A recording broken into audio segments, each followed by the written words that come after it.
আসসালামু আলাইকুম and welcome back to momos world. কেমন আছেন আপনারা সবাই? আশা করি সবাই অনেক ভালো আছেন। আলহামদুলিল্লাহ আমরা সবাইও খুবই ভালো আছি। তো এখন জানি সবাই মোটামুটি ঈদের ব্লগ শেয়ার করে ফেলেছে, বাট আমি সব সময়ের জন্যই লেট হই। সো ঈদের অনেক ব্যস্ততার দিন চলে গিয়েছে, ঘোরাঘুরির দিনও চলে গিয়েছে। সো এখন চেষ্টা করব প্রতিনিয়ত আবার আপনাদের সাথে আমার ভিডিও এবং আমার লাইফস্টাইল আপনাদের সাথে শেয়ার করতে। তো ফার্স্টেই দেখতে পাচ্ছেন এটা ছিল চাঁদ রাতের আগের দিন। আমি প্রায় 2 দিন থেকেই প্রিপারেশন নিচ্ছিলাম, বিকজ রোজাও ছিলাম। আমি লাস্টের 2টা রোজা রাখি আর কি। সো বাচ্চারা যেহেতু রাত্রে ডিনার করবে না, বায়না করছিল, তো রাত্রে এটা বানিয়ে দিয়েছিলাম। আর আমিও ইফতার সেহরি এটা দিয়ে করে নেব। তো বেশি কিছু না, এটাতে মরিচের গুঁড়া, আলুগুলোকে ফ্রেঞ্চ ফ্রাইয়ের মতন আমি পিস করে নিয়েছি। তারপরে মরিচের গুঁড়া, হলুদের গুঁড়া, সামান্য একটু লবণ, আর আপনারা এটা আপনাদের চয়েস থাকে, জিরার গুঁড়া না হয় গরম মশলার গুঁড়া দিয়ে তারপর এটাকে মাখিয়ে জাস্ট ফ্রাই করে ফেলেছি। অনেকে আরও অনেক কিছু দেয়, বাট আমি সিম্পলের মধ্যেই বাচ্চাদের জাস্ট পেটটা যেন ভরে আর একটু যেন ইয়াম্মো হয়, এই জন্য এরকমভাবে ভেজে নিয়েছি। সো আমি আপনাদেরকে দেখাচ্ছিলাম ভালো করে ভিডিওতে যে আমার ইলেকট্রিক চুলাতে আমি এটাকে ফ্রাই করেছি। তো এটাতে অপশান ছিল ফ্রাই অপশান, এটাতে দেওয়ার ফলে এত সুন্দর কালার, একেবারে গোল্ডেন কালারটাই আসছিল। আর কোনো ডার্ক কালার হয়নি। ফ্রাইটাও খুব সুন্দর হয়েছে, পুরোটাই রেস্টুরেন্টের মতন। তো আমি বারবার দেখাচ্ছিলাম আপনাদেরকে ভিডিওতে যে এটা হওয়াতে খুবই বেস্ট হয়েছে। দেখতেই পাচ্ছেন আমার আলুগুলো ভিতর থেকে অল কুক হয়ে গিয়েছে, আর কালারটা সেই ছিল। এটাই আমার বেশি ভালো লাগছে। আমি এতদিন এগুলা এভাবে ফ্রাই করি নাই। আমি গ্যাসের চুলা না আর কি, যে চুলা আমরা সবসময় রেগুলার ব্যবহার করি সেটাতেই আলু ফ্রাই করেছি। বাট এবার এটাতে করে আমি আরও বেশি খুশি হয়ে গিয়েছি। দেখা যায় আজকের ভিডিওটা পুরোই অগোছালো হবে। কোন দিনের ভিডিও কোন দিন দিয়ে দিই সেটা আমার একেবারেই, আমি আমার মোবাইলের ভিডিও অপশানে যেয়ে দেখি অনেক ভিডিও জমা হয়ে রয়েছে। আর আমি ঈদের ব্লগই দিব না, ঈদের আগের কিছু স্পেশাল ডে কিছু রেসিপি ছিল সেগুলাই দিব, আমি ভেবেই পাচ্ছিলাম না। কিন্তু ভাবলাম যে না, ঈদ যেহেতু চলে যাচ্ছে তো ঈদের ব্লগগুলোই আপনাদের সাথে শেয়ার করি। সো এটা ছিল ইফতারের সময়। তো ভাবছিলাম যে বাহিরের থেকে কিছু এনে খেয়ে ফেলি। তো ওর আব্বু দেখা যায় আলুর চপ, বেগুনি এগুলো নিয়েও আসছিল। আর আমি বাসায় আর কি বাঁধাকপি ছিল, তো সেটা দিয়ে আর কি ভাবলাম যে না, এটা দিয়ে পাকোড়া স্টাইলে বানিয়ে ফেলি আমি। তো এই তো পাকোড়া স্টাইলে, বেশি কিছু না, বেসন ছিল বাসায়। তো বাঁধাকপিগুলো খুবই কুচি কুচি করে কেটে নিয়েছিলাম। আর আপনার বেসনে আমার ফুল মিক্স করাই ছিল সব কিছু, যেমন হলুদ, মরিচ, জিরা, ধনিয়া, তারপর সামান্য একটু গরম মশলা, সোডা, এগুলো সব মিক্স করাই ছিল। আর আমি জাস্ট এটার ভিতরে একটু টমেটো সস আর আদা রসুন পেস্ট অ্যাড করেছিলাম, আর কিছু না, বেশি না, অল্প কয়টাই হয়েছিল, বাট আমাদের জন্য এনাফ ছিল।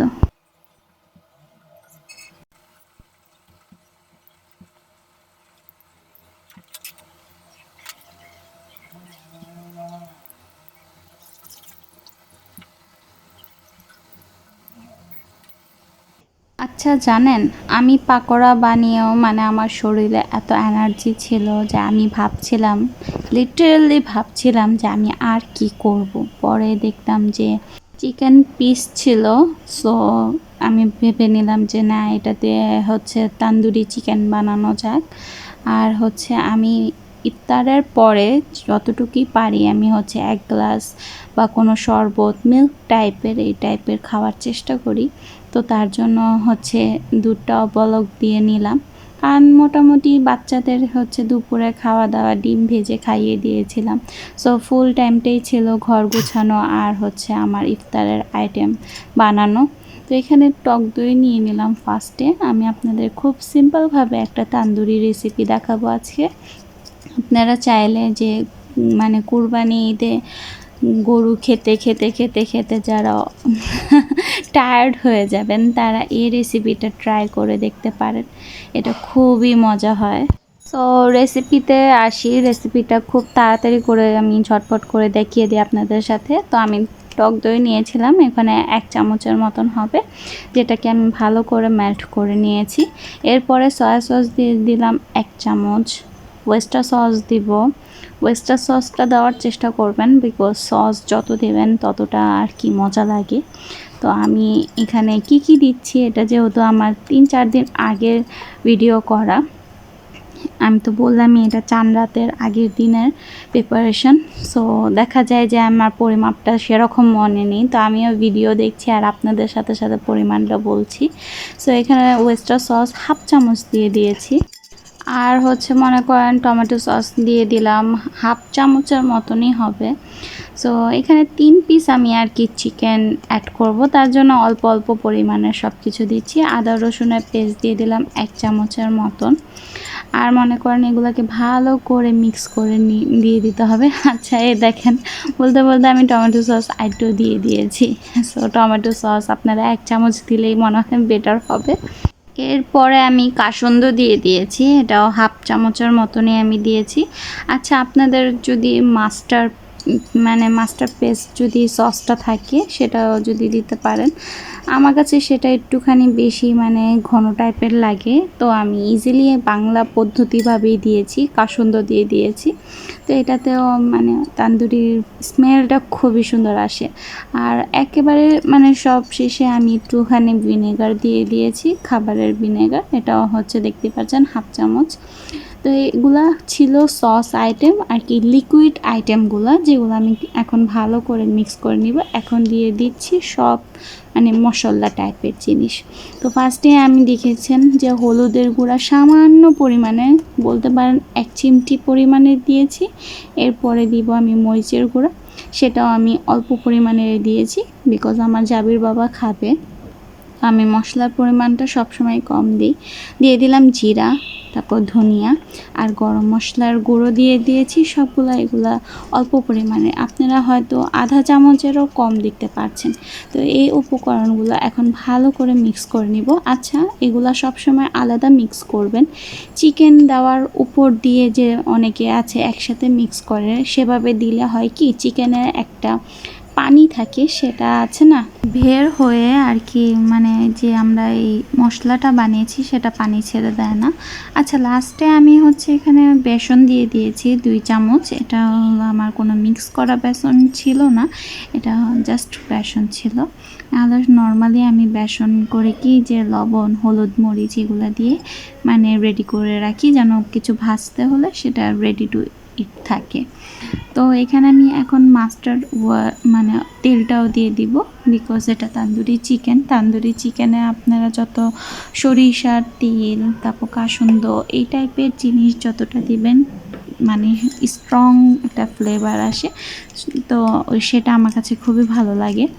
আমার ঘরে হচ্ছে বারবিকিউর মতনই আমি তান্দুরিটা বানাতাম যদি কয়লা থাকতো, বাট রোজা রেখে অনেক সময় এনার্জি আসলেও পরে লাস্ট ফিনিশিং যে করব সেটার কিন্তু এনার্জি থাকে না।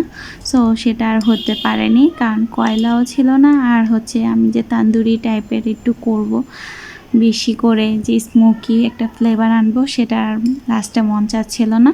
সো আমি আপনাদেরকে মশলার মানে হচ্ছে থিকনেসটা দেখাচ্ছিলাম, যে এই যে দেখেন চামচের থেকে এত মানে আঠালো টাইপের মশলাটা হয়েছে। তো এটা দিয়ে ম্যারিনেট করতে খুবই ভালো হবে, আপনারা এখনই দেখতে পারবেন যে আমি চিকেনগুলোকে দিব পুরো ফুল কোট হবে, আর খুবই আঠালো টাইপের ম্যারিনেশনটা হবে। সো আমি বেশিক্ষণ না, আধা ঘন্টায় রাখবো।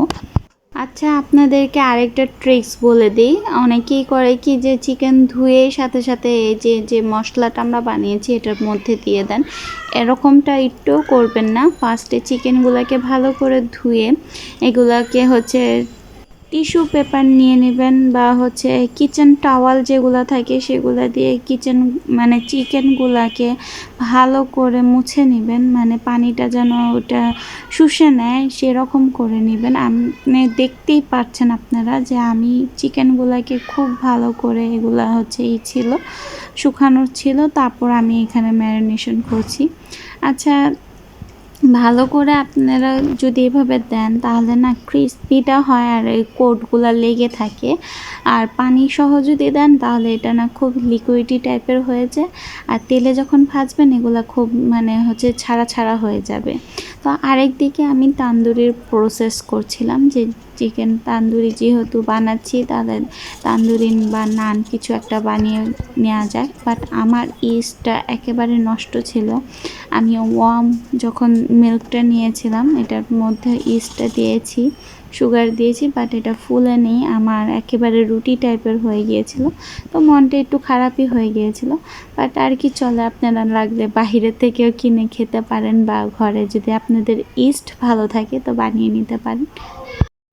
সো দেখতেই পাচ্ছেন আমি তেলগুলা ফার্স্টে একটুখানি হালকা গরম করে নিয়েছি, কারণ এত বেশিও গরম করিনি, মিডিয়াম হিটে রেখেছিলাম যেন আমার চিকেনগুলা ভিতর থেকে ক্রিস্পি হয়ে মানে সিদ্ধ হয়ে যায়। আর যদি আপনি বেশি গরম করেন তাহলে উপরে কালার এসে পড়বে এবং হচ্ছে উপরেই শুধু ক্রিস্পি হবে আর ভিতরটা কিন্তু মানে সেরকম হবে না যেরকমটা আপনারা রেস্টুরেন্টে খেয়ে থাকেন। সো তাই আমি আর কি লো না মিডিয়াম টু হাই ফ্লেমে রেখে এগুলাকে ভেজে নিব ভালো করে এপিট ওপিট করে। তো ফাইনালি আর আমার রেকর্ড করার মানে মুড হচ্ছিল না, কারণ প্রায় রোজার লেগেই যাচ্ছিল। তবুও আপনাদের জন্য একটু ক্লিপ নিয়ে নিয়েছি, আপনারাও আপনাদের মন মতন ভেজে নিতে পারেন। আর এই তো আমার ইস্ট দেখতেই পাচ্ছেন ফুলেনি, তার জন্য এটা রেসিপিও শেয়ার করিনি, রেকর্ডও করিনি। আর আমি আমার মন মতন তান্দুরিগুলো ভেজে নিয়েছি, একটু ডাক আমি হচ্ছে পোড়া পোড়া রেখেছি, কারণ এগুলো খেতে খুবই মজা লাগে রুটি দিয়ে। তো এই ছিল আমার আজকের ছোটোখাটো ইফতারির আপনাদের সাথে শেয়ার করা রেসিপি, চাইলে আপনারাও বানাতে পারেন। তো এই দেখেন কত কিছু, আর ওই যে আমি রুটি বানিয়েছি, এটাকে কি বলবো আমি, তান্দুরি নান রুটি না কি আমি কি বলবো, আই ডোন্ট নো, আপনারা একটা নাম দিয়ে দেন।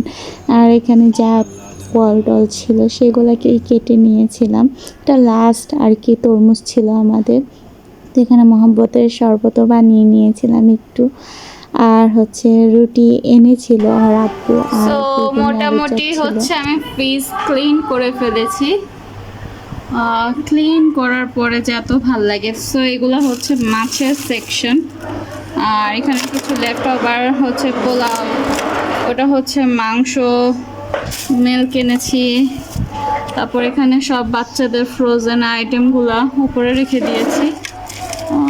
এগুলো তো আর এখন এতটা লাগবে না, বাচ্চাদের মাংস খায় আমার বাচ্চারা। এত না হয়ে গিয়েছে মোটামুটি আর কি বলতে গেলে, উপরে সব ফ্রোজেন আইটেমগুলো রেখে দিচ্ছি। সো দুধ তো এটা হচ্ছে শ্যামে রান্না করে ফেলবো, তো এই জায়গাটাও খালি হয়ে যাবে, এটা পুরোটাই খালি। আর এটা যদি বের করে ফেলি, ও না ভেঙে গিয়েছে, হ্যাঁ কি করলাম। সো এটা হচ্ছে গরম করে দিব। সো এই তো মোটামুটি সবই জায়গা হবে ইনশাল্লাহ। সো ডিমের সাথে ভাবলাম যে সসেজেস বের করে নিই, একটা সসেজেস হচ্ছে বাটার দিয়ে সটে করে নিয়ে একটু হালকা ভাজা দিব, আর হচ্ছে ডিমটা হচ্ছে পিঙ্ক সস দিয়ে খাবো।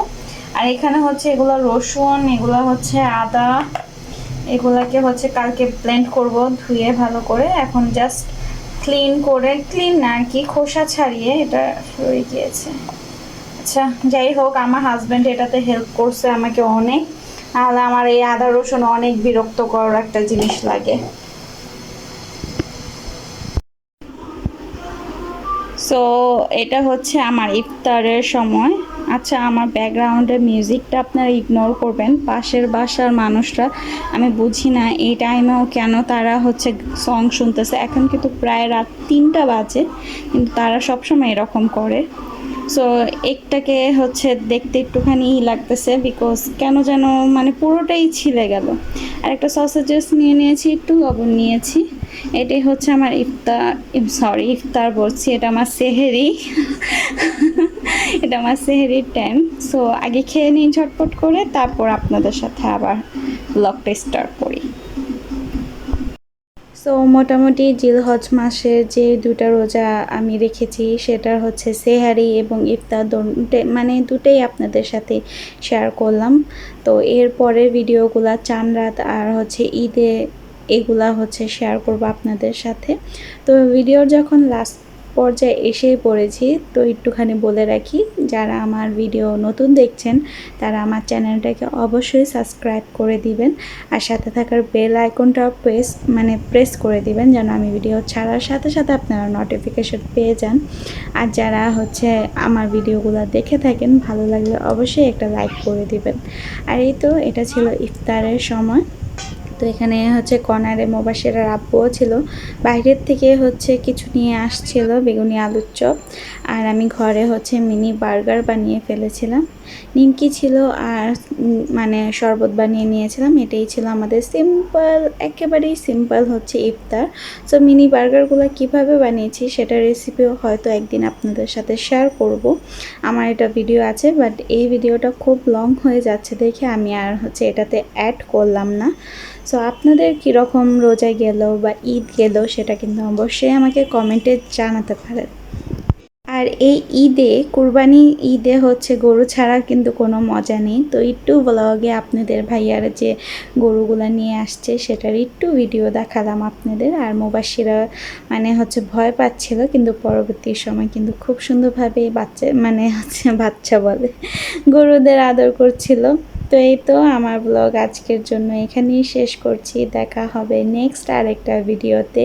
সবার ঈদ কেমন গেল অবশ্যই আমাকে জানাবেন। দেখা হবে নেক্সট আরেকটা ভিডিওতে। আল্লাহ হাফেজ। আর হ্যাঁ, আমার ভিডিওর এই তো এখন আমি দুধ চা বন্ধ করে দিয়েছি, রং চা খাচ্ছি। আল্লাহ হাফেজ।